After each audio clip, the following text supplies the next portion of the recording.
Hey guys, tonight we're diving into something that still reeks of candle wax and blood. A scene so chilling you might not survive this retelling. Before you dive deeper into this chilling truth, consider hitting like and subscribing, but only if you truly enjoy what I do here. Drop a comment with the time and place you're watching, so I know you're still out there. And we'll dive into tonight's journey together. You are a maid, a black woman whose hands have known only scrub water and the ache of endless work. But tonight, those same hands tremble as you push open the warped doors of Hollow Creek's abandoned chapel. The hinges cry like a dying thing, and the air inside is colder than the Missouri night. Moonlight slices through the broken stained glass, scattering across the pews. And there, before the altar, you see her, a young woman, no older than you were when sold into service, kneeling in a posture of prayer. But her body tells a different gospel. Her head lolls to one side, eyes wide and glassy, lips parted as if still gasping a final hymn.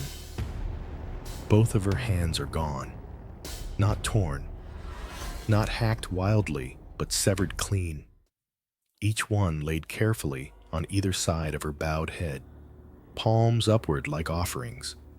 Blood has seeped into the warped floorboards, tracing black rivers toward the pulpit. Your breath rattles in your throat as the chapel bells groan overhead, though no rope swings them. A question coils in the silence, heavy and merciless. Who could carve devotion into desecration? And why was she arranged as if some darker congregation were watching still? The cold presses closer, and you realize you've stepped into a scene written not for the living, but for whatever waits beyond. You remember the winters in Missouri after the war, when smoke from chimneys clung to the hills, and people like you were reminded daily of where they belonged.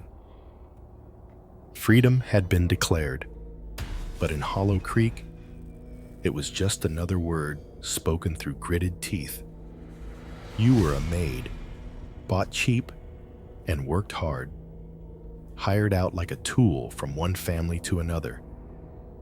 Folks didn't say it aloud, but they saw your skin and decided your worth. By the time you turned 16, your body had grown into the shape of a woman. Though your heart still carried the hush of a child afraid of shadows, you slept on pallets in kitchens, ate scraps, and prayed in silence because speaking too much brought a slap. In Hollow Creek, being a maid meant invisibility. No one asked about your dreams. No one cared if you had them. It was Reverend Pritchard who first spoke your name in the parlor of Mrs. Calloway's boarding house.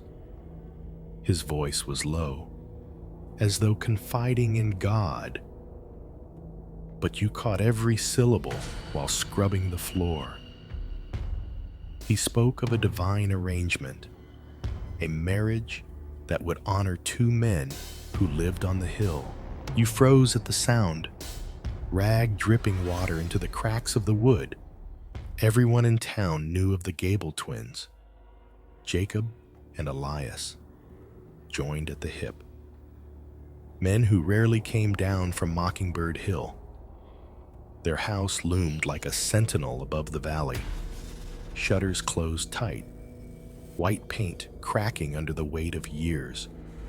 Some whispered they were cursed, born as proof of sin. Others said they were God's mystery, not to be questioned, but all agreed they were not to be stared at, not to be mentioned aloud. You had seen them once as a girl, pressed against the corner of Abernathy's store window. Two heads bent together, one with dark hair and eyes sharp as flint, the other paler, blue-eyed, watching the world with unsettling stillness. They moved with a strange rhythm, one body shifting under two wills, yet always in harmony. That image had haunted your nights the way they seemed both broken and complete. When Reverend Pritchard told Mrs. Calloway that the Gables were offering payment, your fate was sealed. Mrs. Calloway's hands, usually quick to strike, softened as she counted the sum in her head. She glanced down at you, her mouth a thin line, and said, "Only God provides." But you knew she wasn't speaking of heaven. The following week, you were dressed in the stiff cotton of a Sunday gown, one borrowed from another maid, long gone. Reverend Pritchard rode with you up the winding path to Mockingbird Hill. Every creak of the wagon wheels felt like a countdown, every turn pulling you further from the town and deeper into a place people pretended did not exist. The house appeared through bare branches tall, solemn, with its wraparound porch sagging like a mouth too weary to smile. Curtains twitched as you approached, though no one opened the door until Reverend Pritchard knocked 3 times. Inside, the air smelled of wood polish and something faintly metallic. Books lined the walls, their spines worn with use. The silence was thick, broken only by the uneven thud of shared footsteps on the stair. And then you saw them. Jacob, the darker-haired twin, stepped forward first. His voice carried warmth, the practiced charm of a man eager to be believed. He held out his hand, and you noticed the calluses, proof of labor, not just leisure. Elias followed, quieter, his pale eyes fixed on your face with unsettling precision. He did not reach for you. He simply nodded, as though cataloging your very soul. They welcomed you as though you were a guest, not a bride-to-be. Coffee was poured into chipped china cups. Jacob asked about your reading, your cooking, your prayers. Elias listened, rarely speaking. Yet you felt his gaze trace every word, as though committing you to memory. Their movements were uncanny when one shifted to pour sugar. The other's hand was already on the bowl. When one leaned, the other balanced, as if an unseen current ran between them. Reverend Pritchard's words filled the kitchen like smoke. This was God's will, a chance for you to have a family, a home, protection. He spoke of duty, of obedience, of sacrifice.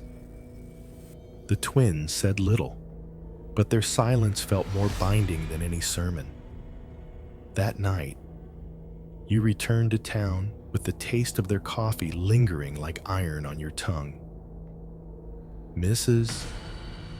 Calloway asked no questions. She simply began packing your few belongings, folding them with the satisfaction of one who had solved a problem. You wanted to protest, to scream that you were not a lamb for slaughter, but the words died against the weight of her stare. Within days, you were driven back to Mockingbird Hill, this time with no promise of return. The parlor was lit with candles. Reverend Pritchard standing solemn at the mantel.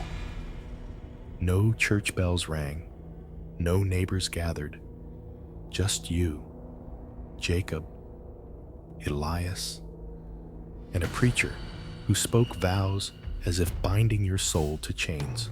Their rings were plain, slipped onto your trembling finger with practiced ease.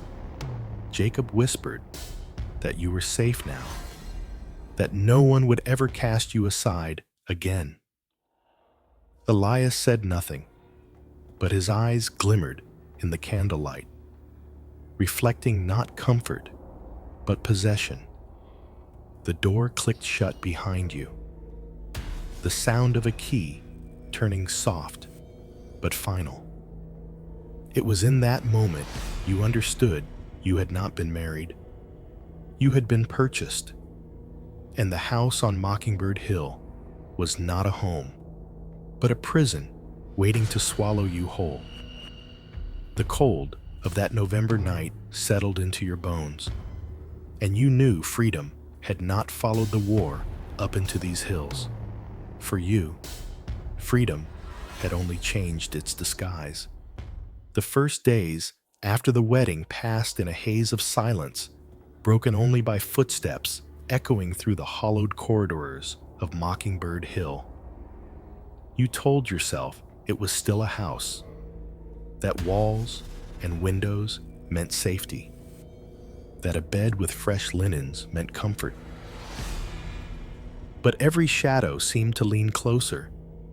Every candle flame stretched tall, as though trying to whisper what you already knew. Jacob was the one who guided you through routines.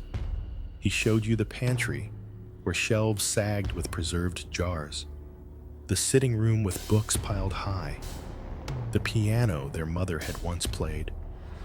He smiled often, speaking as though this was a proper union and not a sentence. Elias spoke rarely, but his quiet lingered heavier than words, watching every flick of your hand, every breath that trembled when you tried to appear calm. The first night, you were led upstairs to a room prepared for you. The bed was too wide, draped with quilts that smelled faintly of lavender.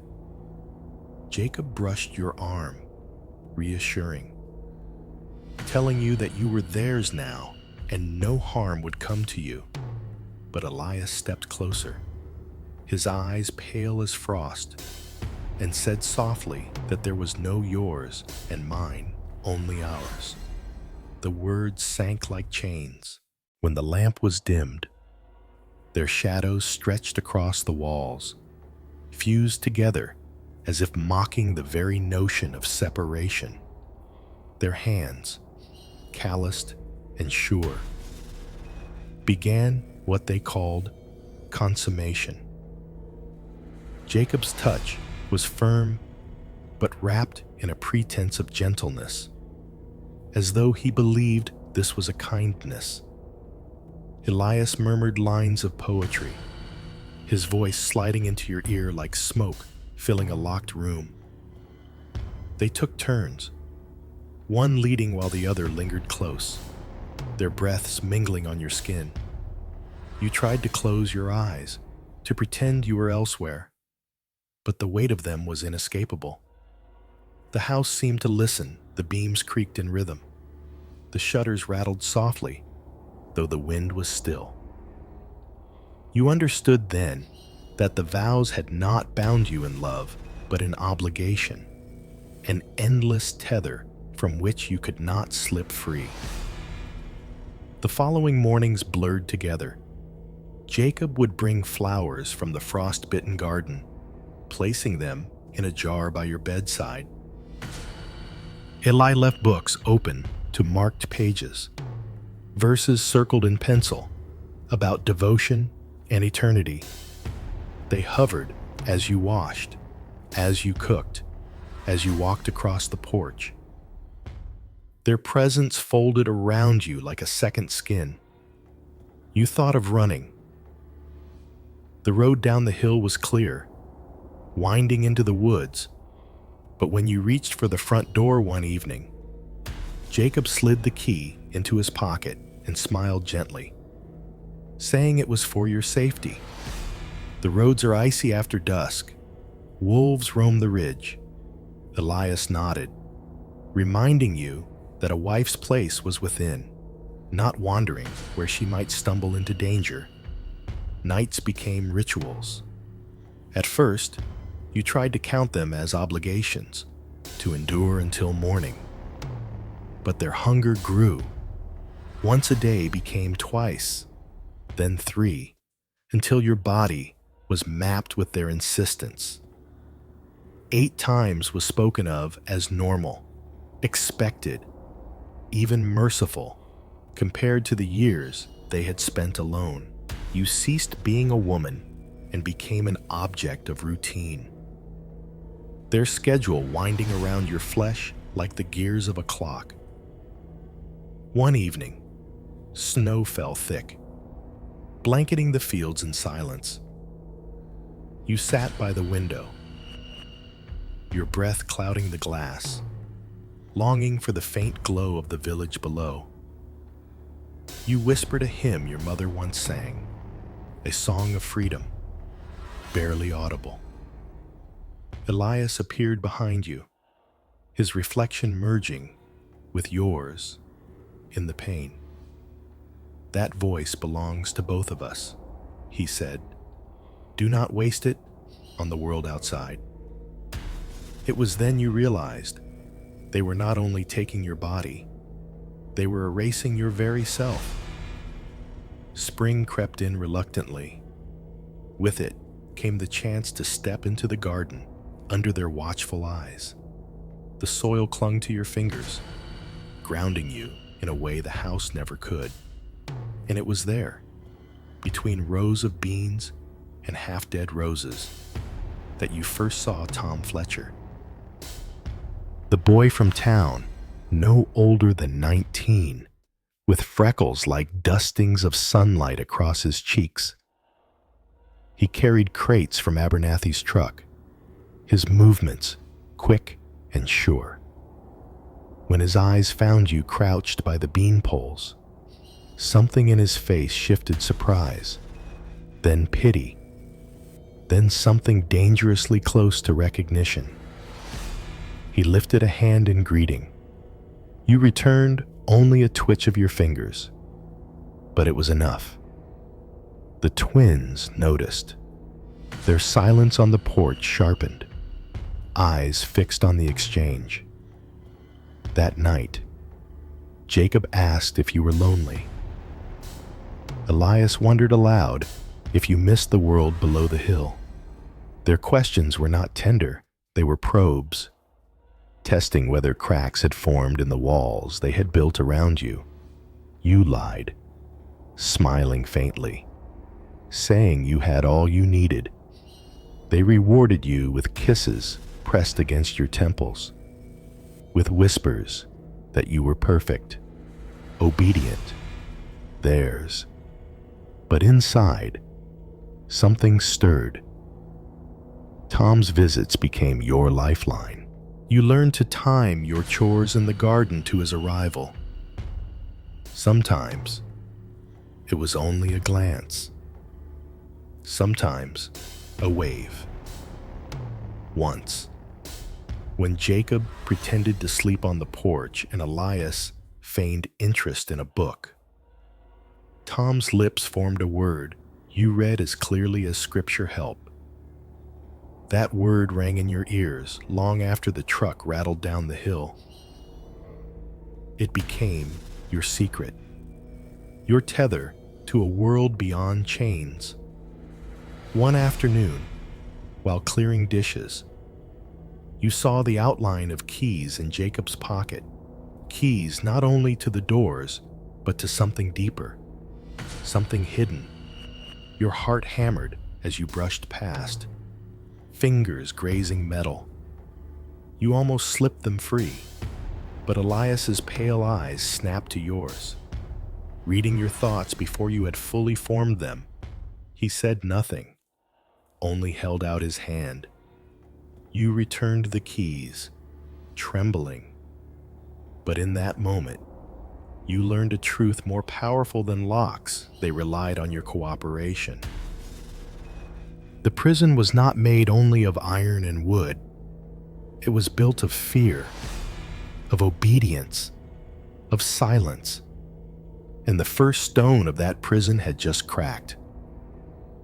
That night, As you lay between them, their breathing heavy against your ears, you stared at the ceiling beams and imagined walking down the hill, your feet bare but light, your voice rising in a song your mother taught you. You imagined Tom waiting at the bottom, holding out a hand that promised not possession, but escape. And though dawn brought the same rituals, the same chains, a seed had taken root inside you, a seed of refusal, a seed of survival. The house did not know it yet. The twins did not know it yet. But something had shifted. You were no longer only theirs. Summer settled over Mockingbird Hill like a wool blanket, heavy and suffocating. The air inside the house grew thick, the windows nailed shut, so no cross breeze could reach you. Fans stirred nothing but your despair, pushing hot air in endless circles. You were made to smile, to serve, to submit, but your body had begun to map each ritual, each demand, as if carved into your bones. Morning, noon, evening, and sometimes once more before sleep. The rhythm was merciless. Jacob, with his firm hands and coaxing voice, claimed his right with the persistence of habit. Elias, quieter, cloaked his hunger in verses of scripture and poetry, whispering them as though your pain was holy. 8 times a day became not the exception, but the rule. You learned to count them on your own skin, scratching faint marks on a hidden scrap of cloth, like a prisoner marking walls. Yet even as they consumed you, cracks widened in their careful performance of devotion. Jacob began locking the front door each dusk, sliding the key into his pocket with the ease of ritual. Elias began trailing your movements more closely, claiming he worried for your safety, though his eyes revealed suspicion. Their control, once seamless, now showed seams. It was Tom who kept you tethered to the thought of freedom. Each Thursday, the sound of his truck climbing the ridge sent your pulse racing. You bent low among the bean rows, pretending to weed, while he lingered near the crates, his hands slower than necessary. His eyes spoke what his mouth could not. And then, one morning, he mouthed a single word across the heat-thick air help. Your world contracted to that word. In the weeks that followed, he left tokens only you would notice. A coin placed oddly on the porch rail, a wildflower tucked into the seam of a receipt, a small stone left deliberately at the garden gate. Each sign said the same thing: I see you. I know you are still here. One Thursday, with the sun burning down on your bent shoulders, you risked a gesture. As Jacob argued with Elias over the measure of flour on the delivery slip, you pressed a hand lightly against your throat and shook your head. Tom's eyes widened, his freckles stark against the flush of his cheeks. He nodded once and looked away. That night, as the twins lay satisfied in their bed, their breaths heavy against your ears, you wept silently into the pillow. For the first time in months, your tears were not only for despair, they were for a chance, but with hope came danger. The twins sensed your shift, though you hid it well. Jacob began drawing you into longer conversations, asking about your dreams, about whether you still trusted them. Elias suggested you stay closer to him during the day, offering pointless tasks to ensure your eyes never strayed toward the road. Their vigilance grew. One sweltering afternoon in July, as Jacob dozed in his chair, you noticed the bulge of keys in his pocket again. Not only the front door's others, small and unfamiliar. Your fingers twitched, but Elias's gaze caught you. Pale eyes like lantern light burning through lies. He did not speak, but later that night, he traced his fingers across your arm and murmured that some doors should never be opened. That freedom was more dangerous than chains. Still, the thought of keys burned into you. It was during one of Jacob's fevers that your chance came. He lay slumped in bed, sweat darkening his shirt, while Elias fussed over him with damp cloths. For the first time in months, their desire was blunted by illness. You sat quietly in the kitchen, listening to the muffled wheeze of Jacob's breath. When you heard it, the familiar rattle of Tom's truck, a day early, your heart stuttered. You tore a scrap of paper from the back of an old recipe book. Scrawling with a shaking hand, "Help me get out." Folding it until it was no larger than a coin, you slipped it between the bills of the payment envelope. When Tom's hand brushed yours, his eyes met yours for a fleeting second: fear, determination, pity. He nodded. You returned to the kitchen as though nothing had happened, humming softly as you washed vegetables, pretending calm. But calm could not hide the storm inside you. The next Thursday, the truck did not come. Jacob and Elias paced the windows, muttering theories. Perhaps Tom was ill. Perhaps his truck had broken.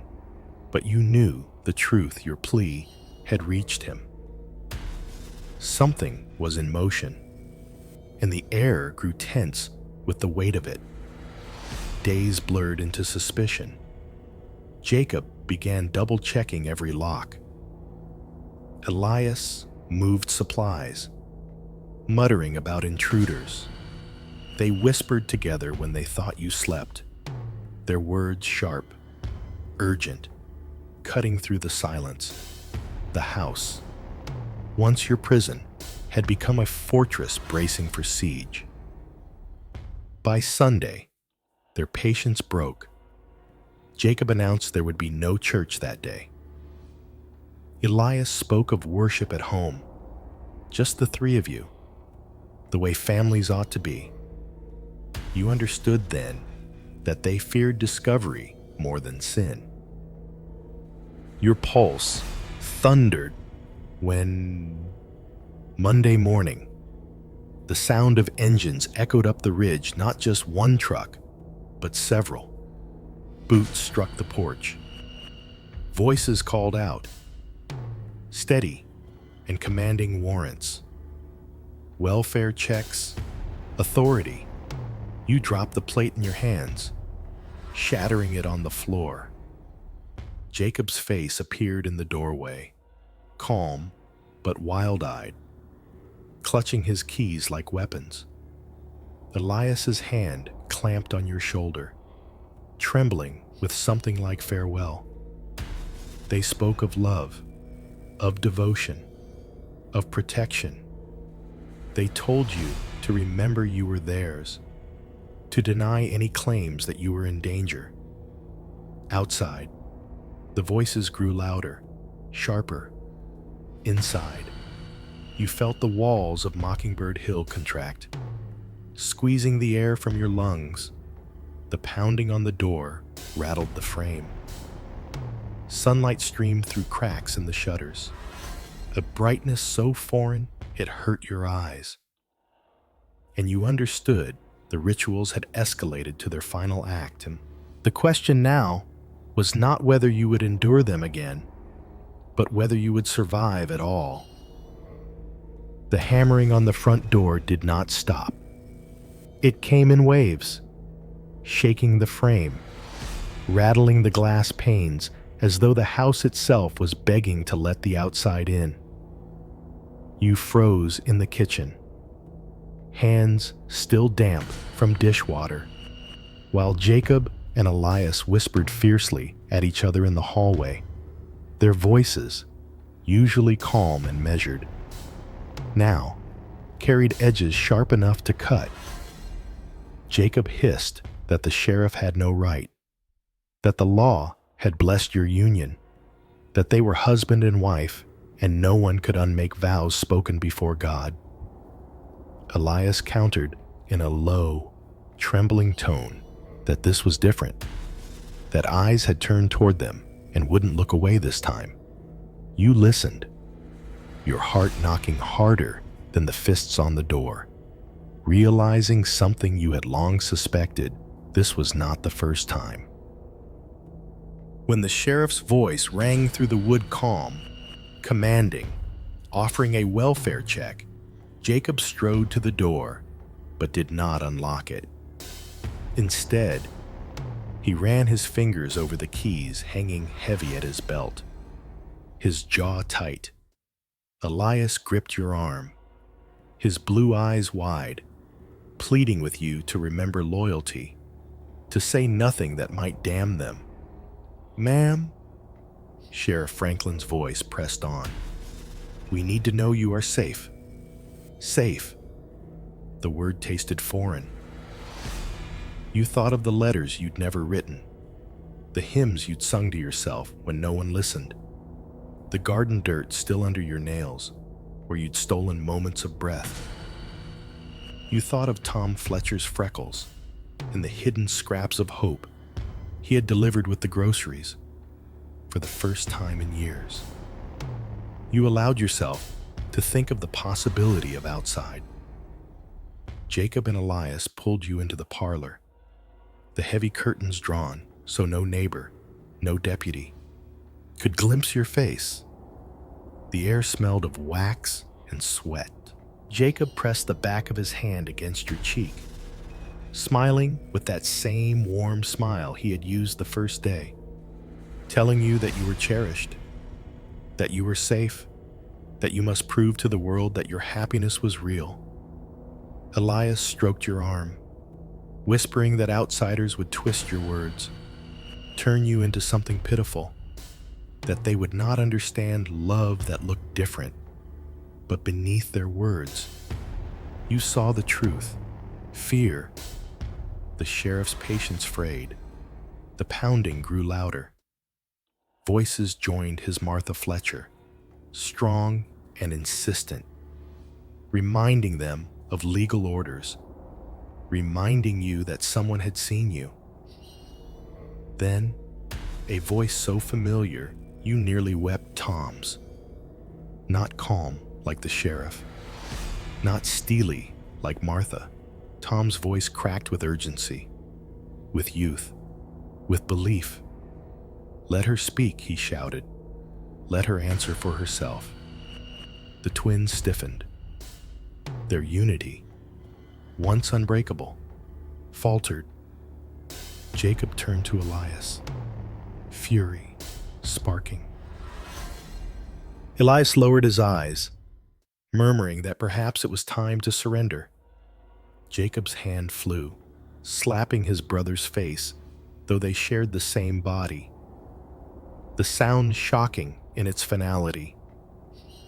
You realized then that their bond was not seamless, that cracks had always existed, hidden beneath the illusion of harmony. The sheriff called out again, "We are entering, one way or another." Jacob dragged you toward the staircase. Keys clinking. He muttered about the cellar, about hiding until the law tired and left. Elias shook his head violently, clutching your wrist, tears welling.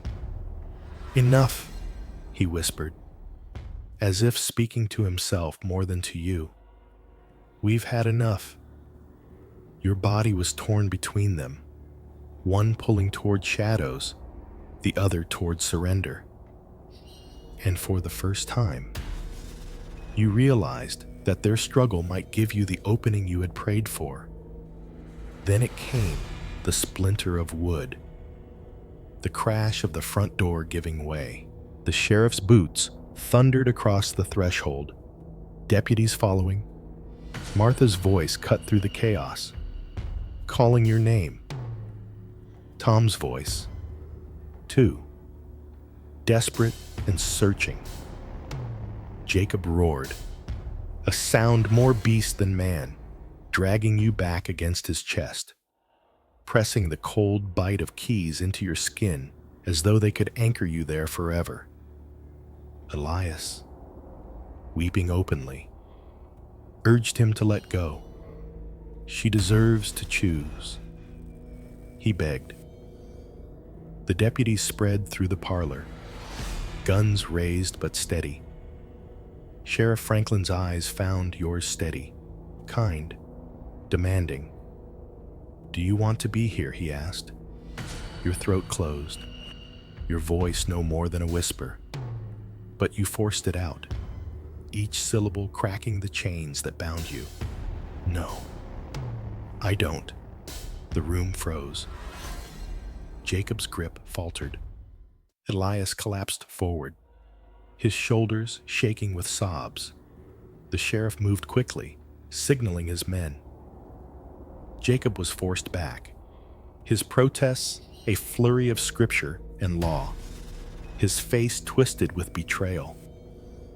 Elias did not resist. He simply looked at you, his eyes full of resignation and something almost like relief. Martha wrapped her arm around your shoulders, steadying you as your knees buckled. She guided you toward the open door, where sunlight cut across the floor like a blade. The air outside struck your face clean, sharp, alive. You staggered forward, every step, both agony and deliverance. Behind you, voices clashed, orders barked, chains rattled. You did not look back. At the threshold, Tom waited, his eyes wide, freckles stark against his pale skin. He held out his hand. You hesitated only a heartbeat before taking it.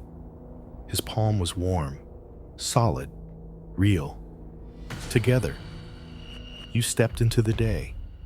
But as you crossed the porch, your ears caught one last sound from within the house, a keening wail. Neither holy Jacob nor holy Elias, but something inhuman.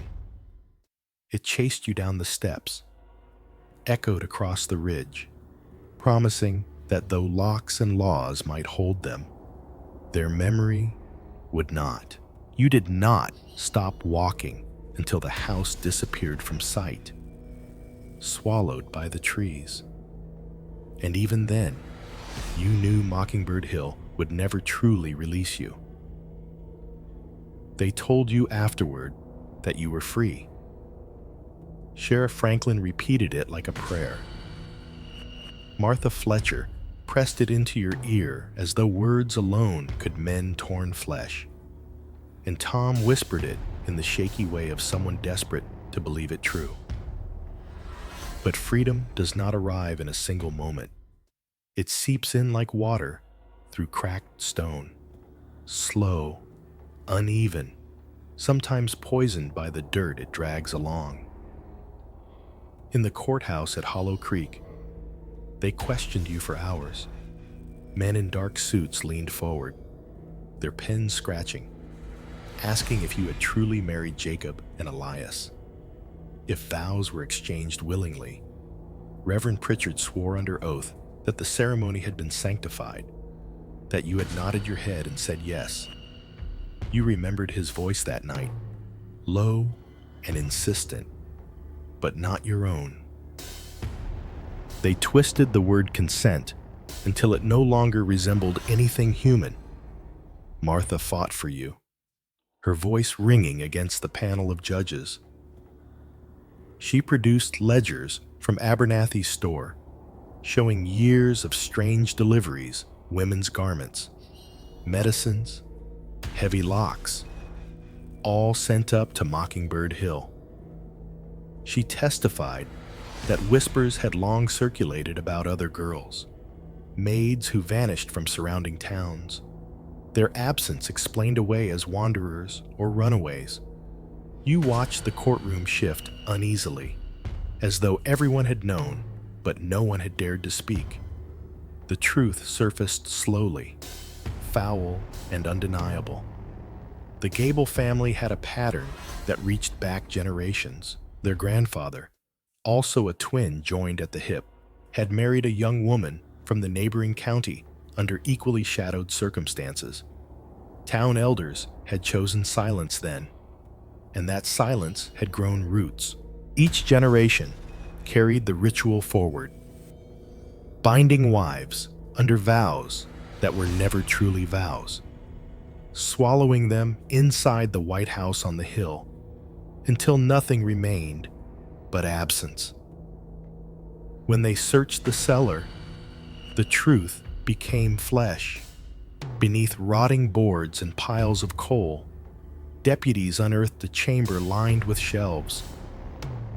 On those shelves were jars filled with trinkets, locks of hair tied with ribbons, buttons from faded dresses, scraps of fabric stiff with age. Bones lay heaped in corners, some small enough to have belonged to children. A crucifix leaned against the wall, its wooden surface darkened with something more than time. You were brought to see it, though every part of you screamed to stay away. The air was damp, metallic. Your footsteps echoed as though disturbing prayers that had never been answered. On one shelf, you saw a bonnet frayed at the edges, the kind maids often wore to shield themselves from kitchen smoke. A shudder ran through you. It could have been yours. It could have been any woman's. Elias had not denied it. In his testimony, his voice quavered but never broke. He said they had only wanted love, that they had been denied the life every man expected. He admitted to locking doors, to demanding obedience, to keeping you as possession, but he called it survival, not crime. Jacob, on the other hand, raged against the accusations. He shouted that you were a liar, that you had smiled and shared their bed willingly, that the world was jealous of what they had. His fury shook the room until deputies restrained him. The town divided. Some pitied the twins, calling them cursed by God, products of misfortune. Others whispered that the Gables had always been a blight, their house a shadow that poisoned Hollow Creek. But beneath every whisper was a deeper truth people had looked away for too long, choosing comfort over confrontation, money over morality. At night, you lay in the small room Martha provided, staring at the ceiling. You thought of the hands arranged neatly beside the girl's head in the chapel, the final tableau you had stumbled upon. You wondered if she too had once believed she was free. The images haunted you, the jars in the cellar, the bones, the pale eyes of Elias filled with sorrow instead of rage. One evening, Martha sat by your bed and told you that what you had endured was not love, that possession was not devotion. Her words were meant to soothe, yet they carved open wounds you had tried to numb. For deep inside, part of you still heard Jacob's warm voice, Elias's soft recitations, the way they told you that you mattered. The line between tenderness and control blurred until you could not tell where one ended and the other began. In the final session of testimony, Sheriff Franklin asked if you wanted to press charges for unlawful imprisonment. You opened your mouth, but no words came. because the law, with all its weight, had allowed this to happen. The Reverend had sanctified it. The town had ignored it. The county had profited from silence.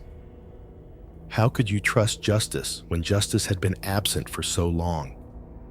When the verdict came, it was both everything and nothing.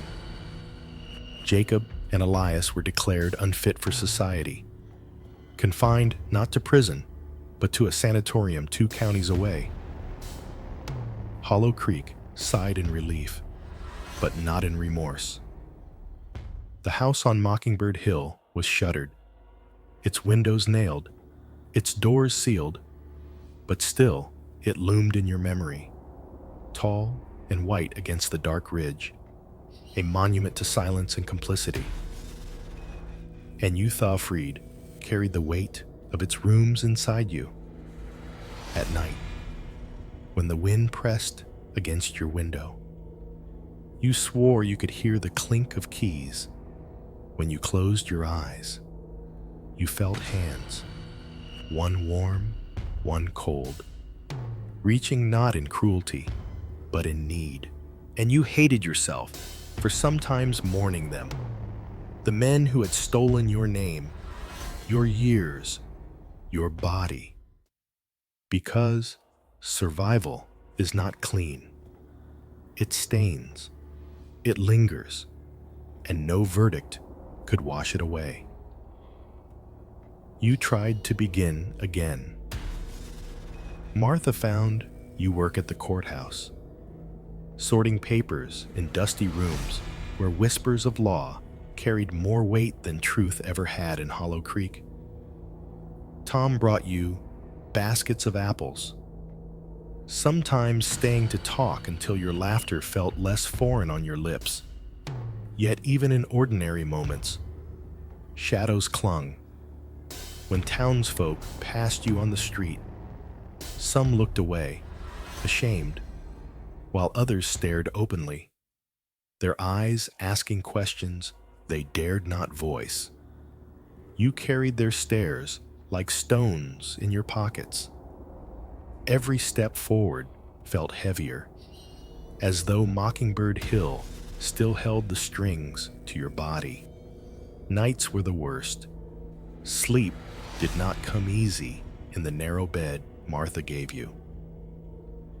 You woke drenched in sweat, certain you'd heard the groan of a key turning, certain that the floorboards were creaking under footsteps you knew too well. You told yourself they were far away, in a sanatorium, confined behind iron and orderlies, but your heart knew chains had never kept them before. Years would pass, and you would raise children of your own, never speaking of the vows you had once been forced to make. But sometimes, when the wind moaned against the eaves, you'd hold your breath and wonder if Jacob's laughter or Elias's murmured poetry was hidden in its echo. The house on Mockingbird Hill stood abandoned, its shutters nailed, its doors rotting. Yet no one in Hollow Creek dared to tear it down. They passed it on their way to the fields, eyes averted, hands making the sign of the cross. It became a scar on the land, silent, looming, patient.